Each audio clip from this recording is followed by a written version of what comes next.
is the first day of December 2020. Good afternoon to you wherever you are, and welcome to Pan-African Television News. We are broadcasting across 32 African countries via satellite. My name is Abban. Now, coming up in the following: Cardio encourages Ghana police to handle security issues with caution across all hotspots. Also coming up, we'll bring you a profile of Nana Kuledu Ajaman Rollins and Reverend Christian Kwabena Andrews.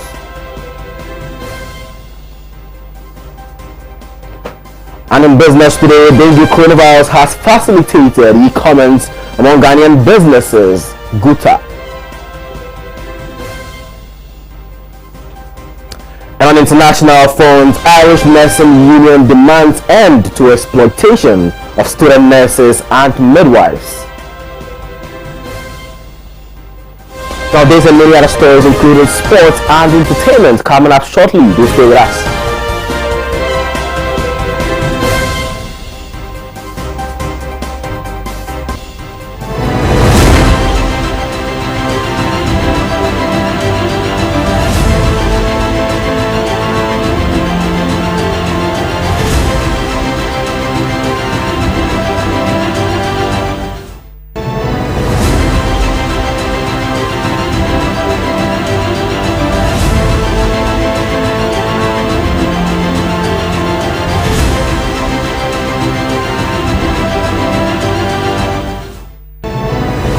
Many thanks for joining us. My name is Abban, and 6 days to the December 7th election, and this is Election Focus. Now let's bring you some election related stories. Now, ahead of December 7th general elections, the acting chairman of the Coalition of Domestic Election Observers, Sheikh Arimeyao Seibu, has admonished the Ghana Police Service to handle all security issues with caution in order not to create a tense environment. He spoke on Pan-African Television's Diplomatic Affairs program. Vigilance or over-vigilance is where the operations of the vigilantes can be found, the type of people that will be brought there, and how people will be waiting around to see exactly what happens. Incidents of violence that could arise, especially in matters of controversy that arises where, let's say, somebody is going to vote and an issue is raised about his vote, either his identity or his age or something. These are matters that needs to be handled carefully, because it could give grounds for escalate into something else. Exactly, and that's where the security needs to be on the alert. As we speak now, the police have identified more than 6,000 what do you call it, hotspots. Yes. Yeah. Originally they mentioned 4,000. In fact, now it's gone beyond 4,000, around 6,000 plus. Yeah, and it's scattered around the country. Now, when they say hotspots, these are areas that are prone to violence. So if 6,000 is scattered, so what means that if contemporaneously, if it happens bam bam bam this way, it means that can generate a lot of concern in the whole country. So but we have been assured by the police. Okay. In fact, there have been meetings where the police have given us all the operations and the levels, the form of action that they are going to take, and they are even now doing some public work, registering their presence for people to know that they are ready to deal with anyone who disturbs. But what we are saying is that we want them to handle the matter with so much caution and also even-handedness to ensure that we don't create fear in an environment, because you want an environment that people feel confident to come out and cast their votes. Right. Once you do anything that creates fear, they will remain exactly. So they won't come out to vote, and that will be a problem. So we hope that the police will be able to handle. Hopefully, we hope so. We hope. Now, away from that, it is a special day of voting across the nation, and we have been joined by our reporters for updates from selected constituencies within the greater Accra region. Well, we have been joined in by my colleague Oscar Akaba. If you can hear me, good morning to you. Good afternoon to you, Oscar. Hello, Oscar. Good afternoon to you. Yeah.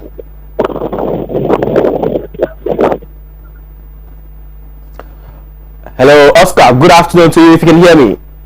Yes. Good afternoon, my brother. Good afternoon. Good afternoon, my brother. Good afternoon, Oscar. If you can hear me, good afternoon. All right. Yes, So, Oscar, if you can hear me, it is a special voting today, and kindly tell us where are you stationed at the moment? Yeah. Currently, I'm currently at Ketu North constituency, where special voting is also underway. The journey started this morning from the Anglo constituency, where I can hardly hear what you're hearing, Oscar.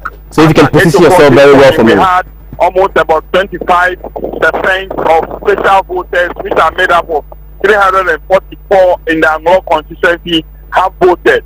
Now we move to Kesa constituency, where the total number expected to be voting was 504, but after that they had, as at 10:15, they had almost approximately 30% that have voted. We now move to Ketu South constituency after 10:30. After 10:30 from the Ketu South constituency, where the election is actually taking place at the municipal assembly forecourt.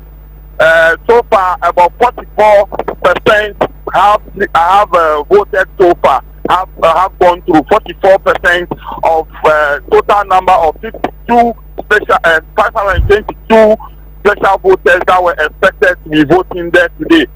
We move from there and we are currently at the Ketu North Municipal Assembly, where the special voting is taking place.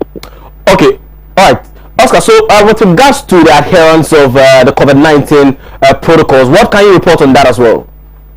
I won't say on percentage wise. I won't say observing the protocol. There have been strict rules to observation of protocol. So almost 80% of attendants that have been there are all abiding to the protocols, and everything is going on smoothly. Okay, but so far, has there been any challenges? I mean, from the earlier, startup points till now, has there been any challenges that persons there are as it were, going through? It is only in Ketu South that an issue of some of the special voters couldn't find their name, but it was quickly rectified. So that was a little challenge, but that was rectified in the Ketu South special voting center. When we moved to in Kesa constituency, we couldn't get any such issues there, but with challenges so far, all the presiding officers are saying, yeah, okay with whatever is going on. All right, thank you very much, Oscar. As and when there are, latest developments, we'll do as much as possible to call you and give us updates on that. Thank you very much. All right, so let's just go for a quick commercial break. We'll return shortly. Stay with us.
Alright, so we're still on the special day voting, and I have been joined by my colleague Justice Apia. Good afternoon, Justice. If you can hear me, talk to me. Where are you stationed, and what can you report to us about the happenings there?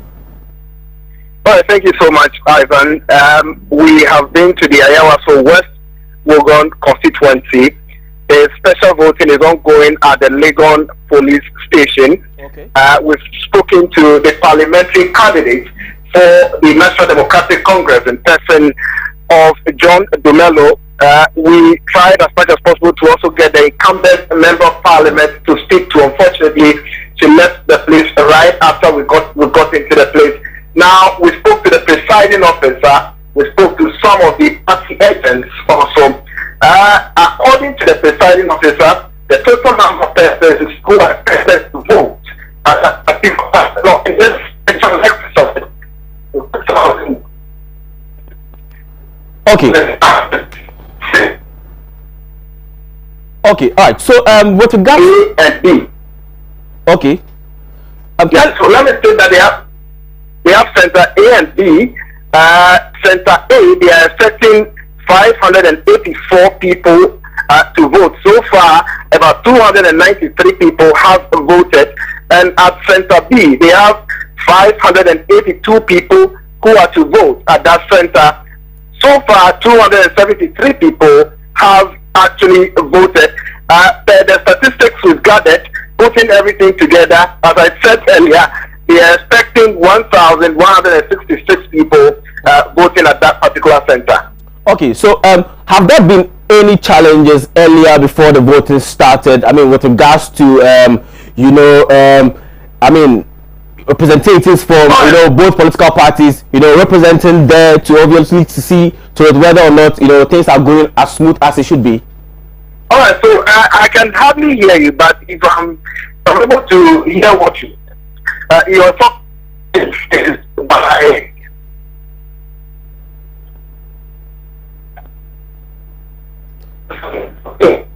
Justice, if you can, from the perspective, if they have encountered any challenge, right. What we have done that the challenge stands down. I think we have a bit of issue with your line. If you can position yourself very well for me.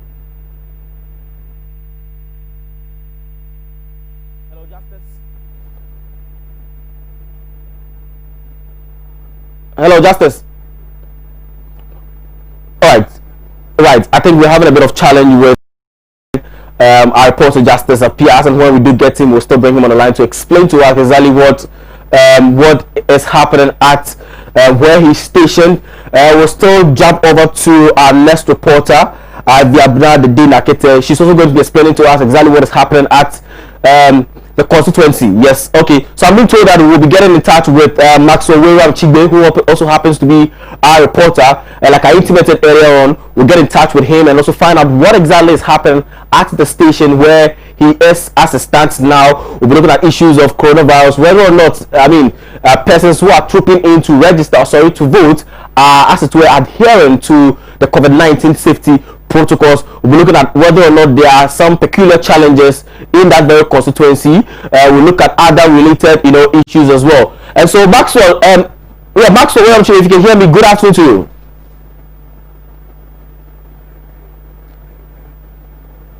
Okay, so I'm heavily told that Maxwell, we're still trying to get Maxwell, our reporter, to also expatiate more on the happenings at the constituency that he happens to be. I'm thinking that he is in the Dome Kwabena constituency. That is the constituency that is being presided over by the procurement minister, Adra Safo, and also obviously contending with Elikem, who happens to be the parliamentary candidate for the Elikem, the parliamentary candidate who is running on the ticket of the National Democratic Congress. I think there's a bit of challenge with our lines getting to our reporters, but we are rectifying that. As and when we do rectify them, we'll bring you all the the concerns that the people are raising with regards to the voting exercise that is ongoing. But we'll still move on to our next story. As and when we get to them, we'll bring them on the line and have our conversation with them. Now let's move on to our next story, which obviously is also an election related story. As Ghanaians head to the polls on December 7th, 2020, New Dex has been profiling the 12 candidates vying for the highest office of the land. Now today our focus is on the former First Lady, Lady Nana Akufo-Addo Rawlings, and Reverend Christian Andrew of the Ghana Union Movement. There's more to the story. Reverend Christian Kwabena Andrews, who doubles as an accountant and entrepreneur, was born at Duasi Kenyase in the Ashanti region. He attended the Jisuman Senior High School and later proceeded to the Jisu Atebubu Training College to study mathematics, science, and agriculture.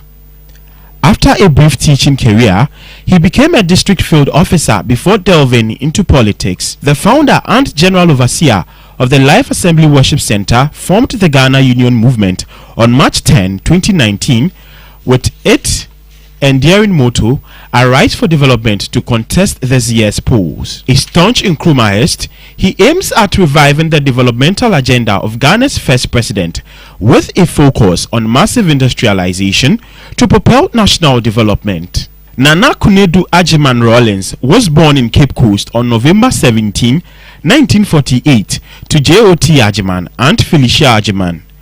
She attended Achimota College and proceeded to the Kwame Nkrumah University of Science and Technology for a degree in arts and textiles. The intellectually endowed and supremely talented icon was united in holy matrimony with a senior high school sweetheart and former president Jerry John Rawlings of blessed memory at the Rich Church on January 29, 1977. A management consultant by profession, she played a vital role in the establishment of the 31st December Women's Movement on May 15, 1982, which sought to mobilize and empower women to strive for success in all of life's endeavors.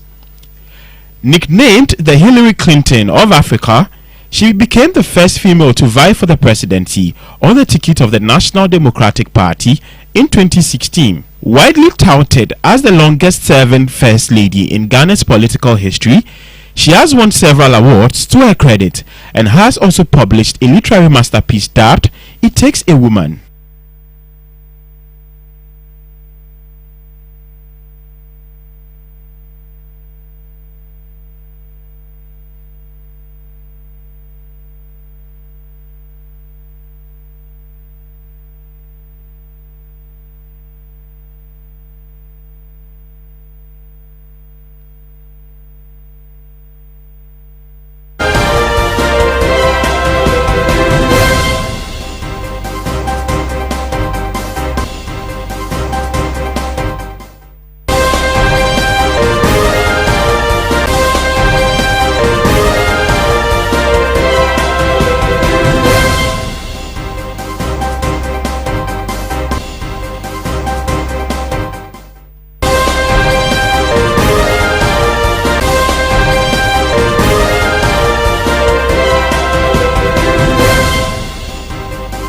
So we'll still go for a quick commercial break. We'll return shortly with some more election-related stories. Do stay with us. We'll be right back.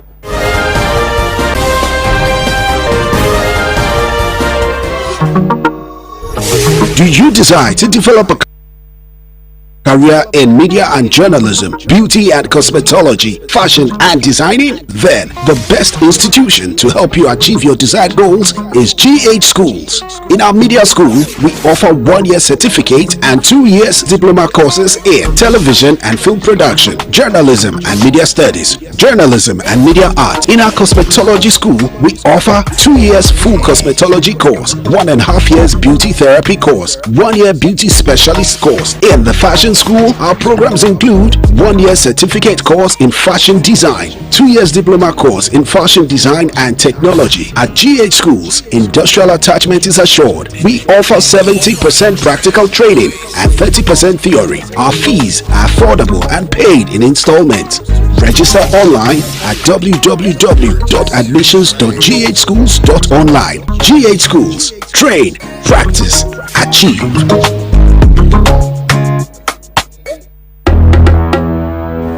Hello? Okay, why? My wife comes and send a message. Hello? What's happened? It's your child who will be a quiet say what? A dear sir. We said for the fair. I'm so here too. What text messages here? And my officer so I'm trying to tell man. She says you need the mania. I mean so we a guy manu and me young who could look cry. And also want a family drilling company limited for Kana. What's it name? Family Drilling Company Limited. Ye two borehole, biofuel, biogas, swimming pool, plumbing works in Yinaso, ye be, Frey 0240 333-111 and that's 0244-144-822. Nyampa na na. You see me me see. Me want to you be there. Family drilling na what? Family drilling. What fashion yala shit? Me out with that shit.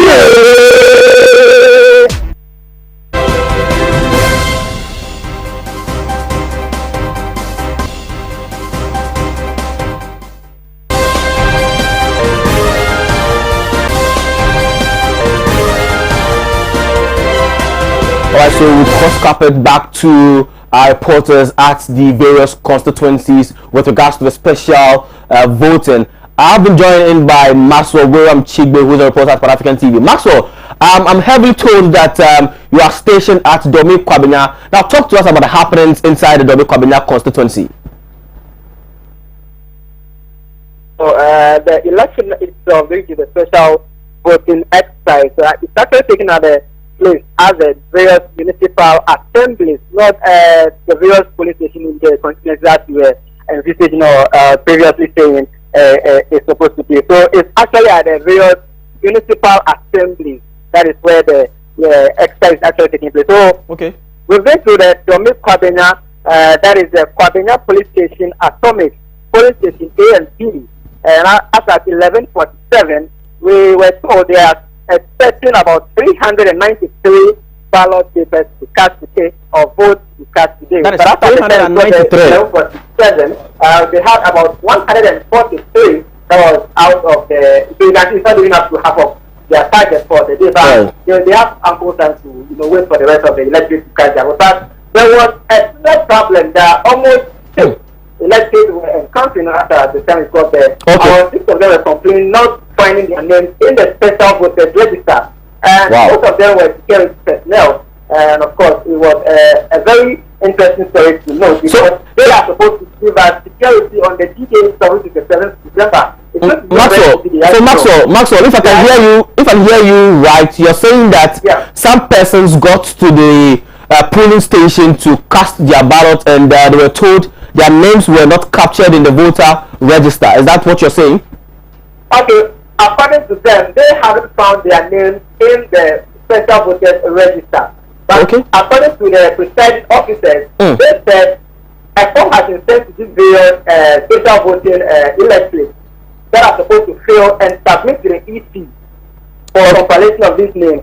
So some of them submitted their names, but I think some of them have been transferred to other polling stations to go and cast their vote over there. Some also didn't actually fill the form, thinking that when they get there, because they are security personnel, they will allow them to vote, which is not actually working after the time we got there. So they're supposed to follow the rules and regulations of the electoral commission. Now that's how come they're encountering those problems. Right. So now we know that today is a day, I mean, for security personnel to cast their vote, EC officials to cast their vote, and I mean other political party representatives and of course journalists to cast their vote. Now talk to us about the security issues there. What can you report to us about security issues in the Domi Kwabena constituency with regards to the voting? Well, the Domi Kwabena constituency is a Kwabena police station, Atomic police station A and B. Everything was calm after the time because everything was calm, and they were having a very harmonious environment to cast their vote. So there wasn't anything that would prompt you about insecurity or anything, unless the arrival of the parliamentary candidate for the NDC, Ellis Plain, Akurubu. When she got there at the moment, she had wanted to pass through and just supervise or monitor what was going through and see how far the process has been, whether it was smooth or they were facing any challenges. There was this gentleman that, according to the NDC agent at the police station, was alleging that what an NCC or NCC, maybe one of these vigilante guys that was trying to prevent her from actually going through the process or, what the thing was going on. So that was one thought about a little misunderstanding. But of course, this parliamentary candidates, they don't go around alone. They go with their security or bodyguards. So they were trying to calm the issues or put things under control. So at the long run, they all came to a common understanding, and I think the guy also left all of a sudden. I actually wanted to interview him, but he disappeared. Right. Now let's look at Right. Now let's look at COVID-19. Are people adhering to the COVID-19 safety protocols at the polling station? What would you report to us on that? Very well. As we all know, we are still in the COVID era, so we can see the buckets fully filled with water, and of course, soap and then some hand sanitizers and some tissues hanging around for the protocol to be observed. But strictly, I cannot say 100% have it strictly, because not everybody was actually washing their hands after the time was there. And when it comes to the nose mask as well, only a few nose masks, others were going around as normal or living their normal round. So not all electives were on nose masks. Some were on theirs and others were not. So that's how far with the protocols we refer to the COVID-19 as well. But everything was on the scale anyway. Right. Before I let you Right. So before I let you go, now we are heavily informed that at some specific polling station, without media accreditation for coverage, security personnel do not even allow media personnel or journalists to get there to do their coverage and all that. Is that a case there as well? However, the fact is, we all know issues of this nature. We are supposed to follow some protocols or some rules. On the media itself, it is going to be another problem as well. But at the constituency where we keep them in the Padena, there wasn't anything like that.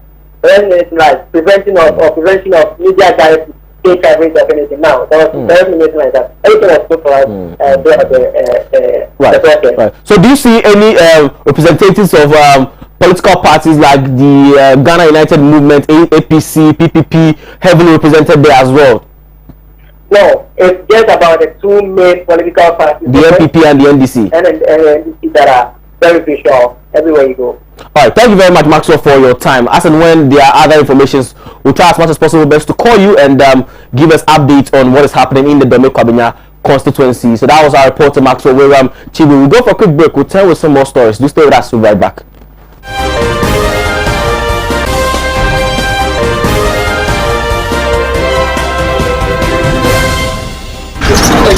na jawo ti kai mu da do du press wa se won ti mensi meet me sis me sire why na me yi fa na teche won e ga yi malaria din ya chinsa e da ko akoma 2 years so no dan proke heba mister usi simbadu say from oyire so doctor ka chene say o malaria mo ani bi oni pedue mu a so no dank antima x yare malaria e be kokura obi wo hono ma ne yem ye ne yanso a so no dank gastro care heba mister omo beton dank phyto care heba mister koko ebe ye hu oduma ma wapon waposo won tutu dank extra care heba mister obenya hu oden ne watimi anante make afo dank no nyina e di amamo na obenya join nya bi we pharmacy shop ana heba shop also pe dank nu a ye be ma obi acho mo number ye sen 0266593330 eloi oba penfo oba ma akora nufo anya akora woni mfie du mienu ntime no FDA ahwehwɛ saa adwadie nkratoe mu agye atom sɛ ɛyɛ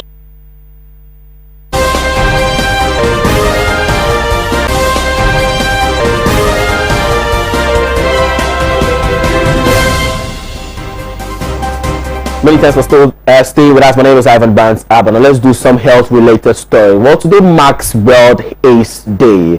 As today marks World AIDS Day, the World Health Organization is calling on global leaders and citizens to rally for global solidarity to maintain essential HIV services during COVID-19 and beyond, and ensure continued provision of HIV services for children, adolescents, and populations most at risk for the disease.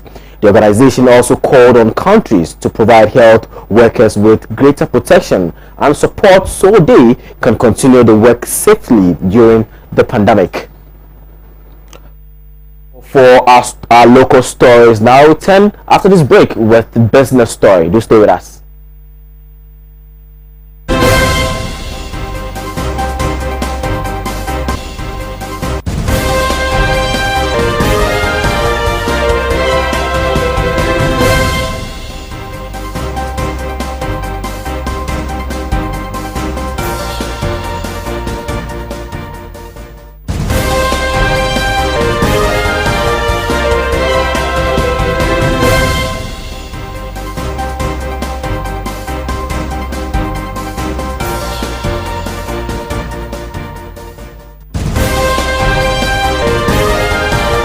Well, let's do some business story. Now, President of the Ghana Union of Traders Association, Dr. Joseph Abban, has said, while the effects of coronavirus pandemic on businesses are enormous, it facilitated the use of e-commerce in the transaction mix. Now, contributing to the discussion during a policy dialogue on COVID-19 and its impact on Ghanaian businesses, he said, due to the need of adhere to safety protocols at the height of the pandemic scare, e-commerce has become the new normal. There's more to this report. Lockdown came, protocols and restrictions have been given to people. Social activities have gone down completely. Some companies have been shut down due to the nature of their businesses.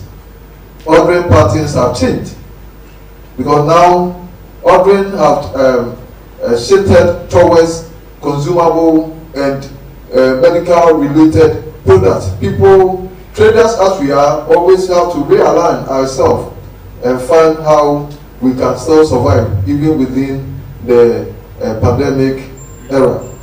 Because this thing affected the trading community more, and probably I may not be a talkative, but be able to give you itinerary of events, what had happened. So under the lockdown and all that, if you recall, issues of demurrages have come because we're completely in our rooms and our ships have landed. How are we going to pay our demurrages? It came also that turnover have come down because people purchasing power have gone down because of inactivity at those times and all that. How are we going to service our loans and all that?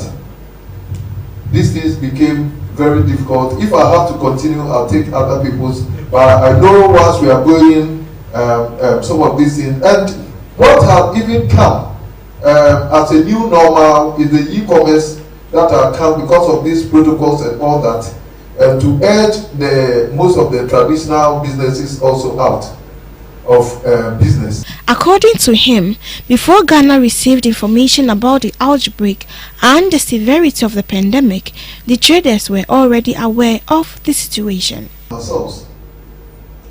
Let me start by saying that before the information came to Ghana or to the world that there was a disease called COVID, we, the traders, were in the know because we always talk to our suppliers in China almost every night.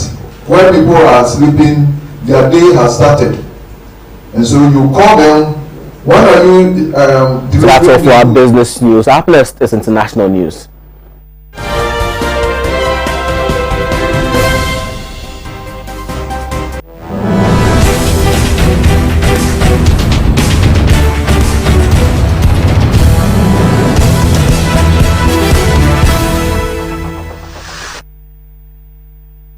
Let's do some international news. Now, Indian farmers have gathered outside the capital, New Delhi, in huge numbers demanding the withdrawal of the 3 laws. Their stand has forced the government to call for earlier talks. Following the joint nationwide strike by workers and farmers last week on November 26, India's capital Delhi is witnessing an intense standoff between the government and the farmers.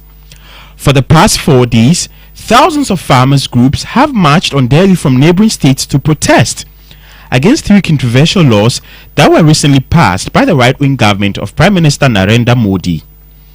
As of Monday, November 30, tens of thousands of farmers are camped in 3 locations on the borders of Delhi. The farmers have come prepared with months of supplies and are determined not to head back till the Modi government relents.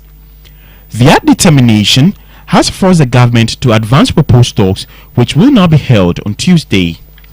Farmers groups across the country and progressive movements have also joined in solidarity. The farmers are currently continuing with the indefinite protest under the banner of Samyuta Kisan Morcha until the farm bills are repealed.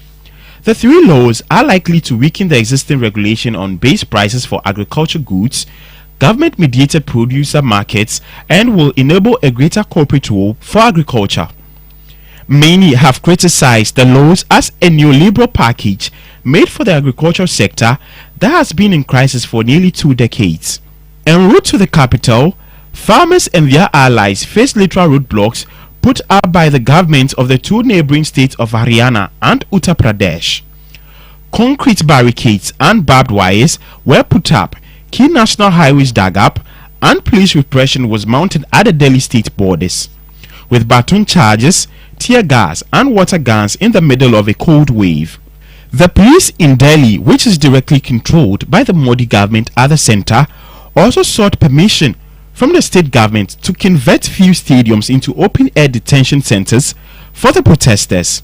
Despite such hostilities from the ruling Bharatiya Janata Party, hundreds of farmers managed to break through and march into the capital. Thousands more have laid siege to major transport routes on 2 major entry points connecting Delhi with the rest of the country. Border crossings of Sinju in the state of Haryana and Gazipur of Uttar Pradesh are already witnessing large blockades put up by farmers. Farmers' groups have also threatened to completely surround the capital and blockade it. The farmers have been hit with several charges of rioting and vandalism. The intensification of the protests has forced the government to ask for compromises with the farmers' groups to end the blockade. The government initially agreed to let the farmers enter Delhi, but protest at Burari ground, which is an obscure corner of the city. The management also said it would talk to the farmers immediately if they went to this ground. Organizers of the protest wrongly rejected the government's conditions for negotiations as an attempt to physically marginalize the movement. They said that they wanted to go to the central party of the city, to parliament, and if not permitted, the farmers have also received several allies in the struggle. Several transport workers and taxi drivers unions in Delhi have jointly issued a 2-day ultimatum to the government, threatening an indefinite strike if farmers' demands are not heeded. In the neighboring states, farmers have also received support from different sections. The Indian arm of the People's Health Movement, Jan Swatia Abban, has begun crowdsourcing resources to aid the farmers at the Sinju border. Members of leftist parties in the region are joining the protest and mobilizing help for the farmers, and in other parts of the country, they are holding solidarity protests.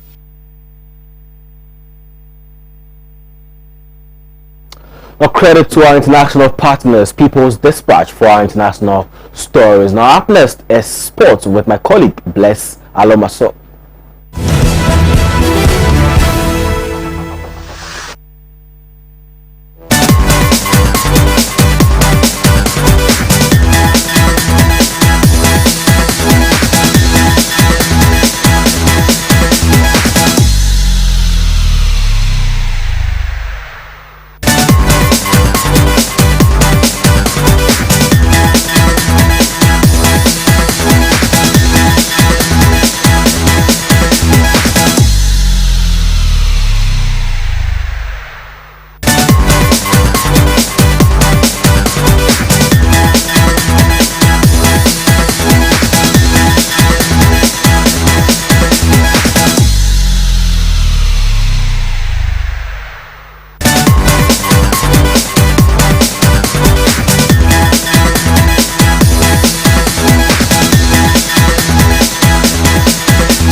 Now let's do some sports. Exactly 57 years today, Ghana won her maiden Nations Cup crown on home soil. The Black Stars trounced Sudan by 3 unreplied goals in a one-sided final.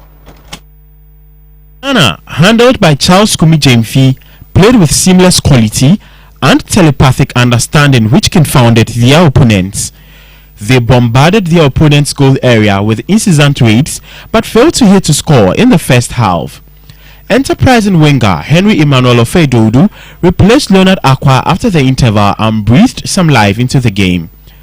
The unrelenting pressure paid off in the 62nd minute when a hard-pressed Sudanese defender accidentally and unluckily handled the ball in a desperate attempt to clear his lines. Tunisian referee Hedi Ben Abdelkader pointed to the spot. Skipper Edward Jonah Agrinfin stepped up and wrong-footed his opposite number Id Sabit Dudu Damo for the opener. The packed to capacity crowd cheered wildly as Edward Kobna Akwa netted a brace to render any fight back by the Falcons of Jediani useless. An elated Agrinfin, smiling, received the Abdullah Abdul Aziz Salem Trophy from Ruth Botio after the referee blew the whistle to end proceedings.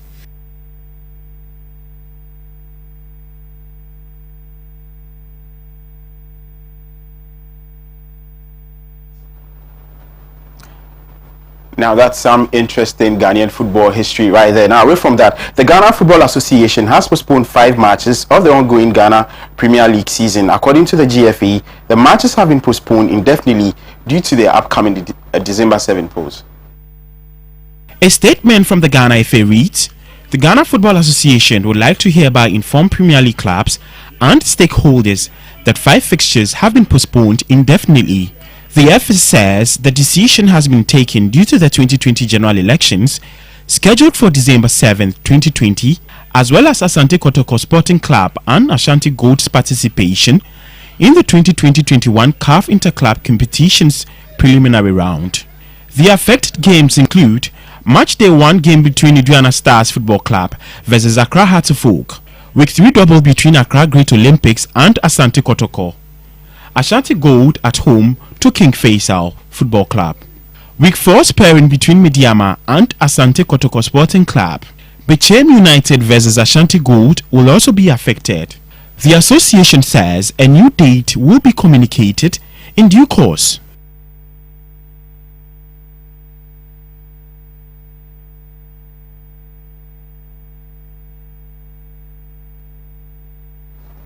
Now, away from that, match day 5 of the UEFA Champions League will be in full swing later tonight, and then we have some interesting clashes appearing on the screens right now. In the first Group A game, Lokomotiv Moscow will play host to Salzburg in the first fixture, and then away from that, the toast of the Champions League clash tonight, Atletico will be at the Wanda Metropolitana Stadium and play host to Bayern. Remember, Bayern won by 4-0 in the first league. Now, when we go to Group B, Shakhtar Donetsk will also be at home and invite 13 times champions Real Madrid. Will Real Madrid be able to pick up a win there? And then in the other Group B game, Mönchengladbach we invite Inter Milan, who have only 2 points. Will they be able to at least win this one? And then we go to Group C, where Marseille, Olympique Marseille, French outfit, will invite Olympiacos.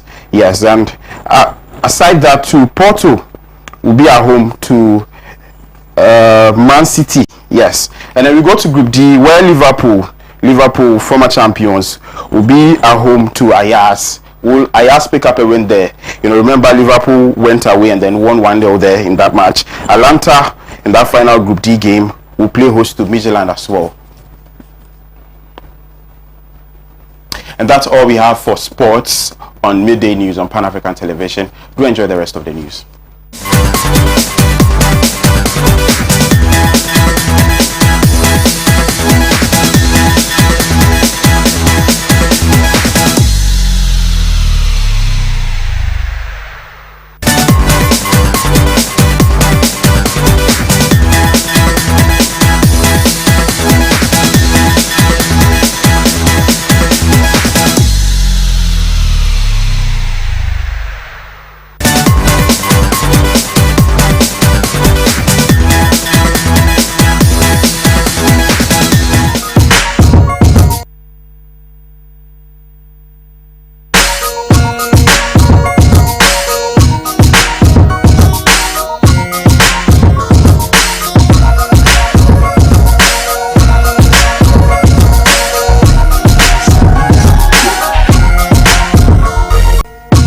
Sports update there with my colleague Bless Alomaso. Now let's do some entertainment stories. Now Benin, a country with a multitude of ethnic groups, has various interesting and unique traditional dances.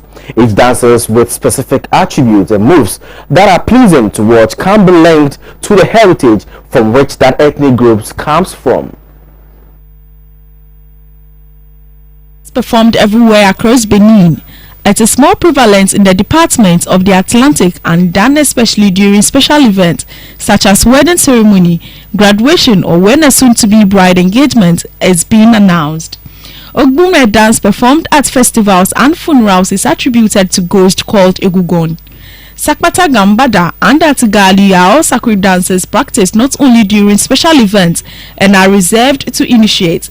Agbaja and Avogana are dances of monodan especially during popular festivities and after a new harvest. The Avinzili dance is done during the wake of a funeral and only should take place at night. Gambada and Kusosi are very brutal and evil dances reserved for insiders that are initiated, as the moves are considered to be sacred.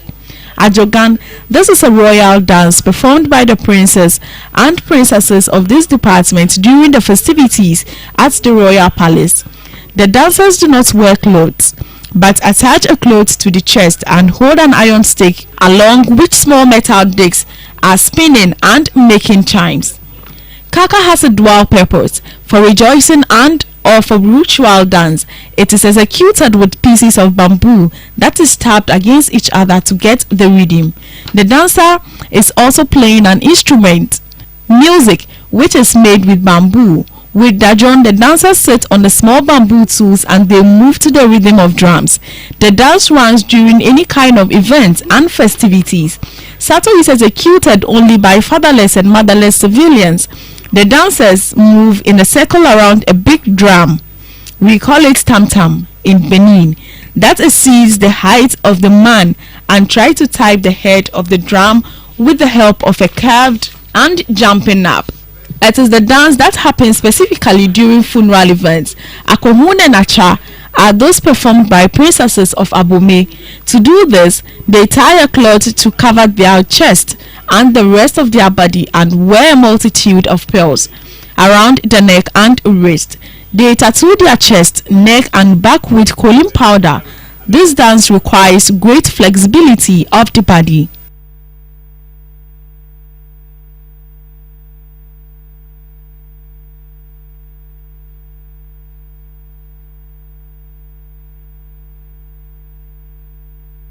So that's all for Pan-African Television News. But before we leave, let's have a recap of our headlines. Now, Cardio encourages Ghana police to handle security issues with caution across all hotspots. And also, we brought you the profile of Nana Konedo Ajaman Rollins and Reverend Christian Kwabena Andrew. And in business today, the coronavirus has facilitated e-commerce amongst Ghanaians' businesses, Gupta. And on international, Irish Nursing Union demand end to exploitation of students, nurses, and midwives. So now this is how we wrap up for today's edition of Pan-African Television News. News comes your way again at 7 p.m. Do enjoy the rest of our programs. My name is Ivan Barnes Abban. Up next is Election Focus.